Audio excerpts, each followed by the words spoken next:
আজ আমি বানাতে চলেছি গন্ধরাজ চিকেন, যেটা কম বেশি সবাই পছন্দ করে থাকে। তো এই রেসিপিটা বানানোর জন্য প্রথমেই আমি একটা মিক্সি জারে পেঁয়াজ, আদা, রসুন ও কিছু কাঁচা লঙ্কা ভালো করে পেস্ট বানিয়ে নেব। পেস্ট বানানো হয়ে গেলে একটি পাত্রে আমি হাফ বাটির মতো টক দই এবং তার উপর একে একে যেমন জিরে গুঁড়ো, ধনের গুঁড়ো এবং একটু গরম মশলা গুঁড়ি নিয়ে নিলাম।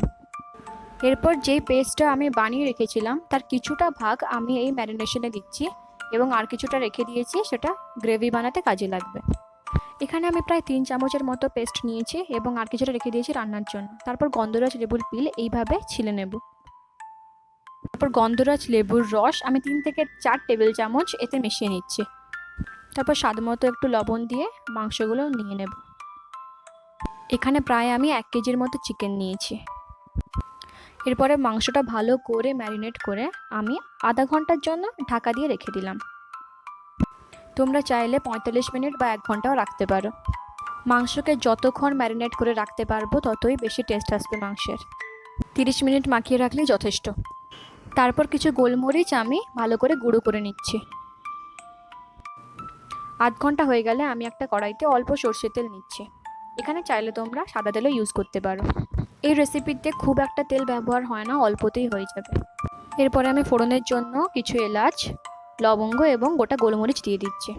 তারপরে যেই পেস্ট আমার বাকি ছিল সেই পেস্ট পুরোটা দিয়ে দিলাম।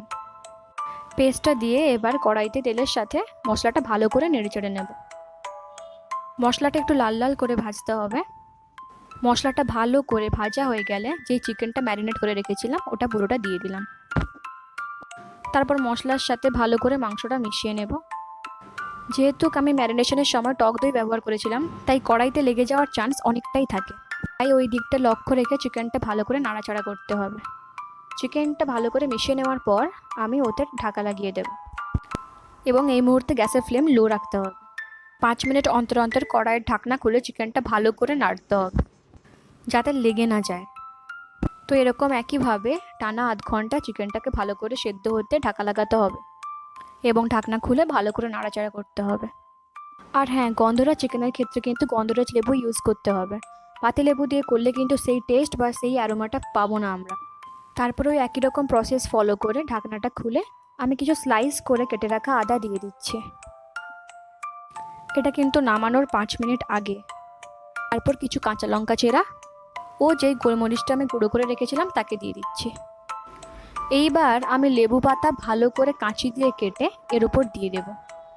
লেবু কাটার প্রসেসটা আমি দেখিয়ে দিচ্ছি। এভাবে কাটলে ওর সাইজটা ঠিক থাকে, যাতে গ্রেভির সাথে ভালো করে মিশতে পারে, বেশি বড়ও না বেশি ছোটও না। এরপরে সমস্ত কিছু দিয়ে ভালো করে খুন্তি নিয়ে নাড়াচাড়া করে নেব এবং নামানোর 1 মিনিট আগে আমি টুকরো টুকরো করে কাটা গন্ধরাজ লেবু দিয়ে দিচ্ছি। এই লেবুর টুকরোগুলো আমি শেষের দিকে দিচ্ছি, কারণ আগে থেকে দিলে তেতো হয়ে যাওয়ার চান্স থাকে। এইভাবে দিলে রান্নায় তেতো ভাব আসবে না, বরং রান্নার টেস্ট আর গন্ধরাজ লেবুর ফ্লেভার ভালোভাবে পাওয়া যাবে। গন্ধরাজ লেবুর যে অ্যারোমাটা খুব ভালো করে চলে আসবে। তারপর আমি কিছুক্ষণের জন্য ঢাকা দিয়ে দিচ্ছি। ঢাকা দেওয়ার কয়েক সেকেন্ড পরেই গ্যাস অফ করে গরম গরম পরিবেশন করুন গন্ধরাজ চিকেন। চিকেনটা রেডি হওয়ার পর আমি এখানে লেবুর স্লাইস ও একটা গন্ধরাজ লেবুর পাতা দিয়ে গার্নিশ করে নিয়েছি। ফাইনালি রেডি আমার গন্ধরাজ চিকেন। বাড়িতে এই রেসিপি সবাই ট্রাই করবে এবং আশা করি ভালো লাগবে।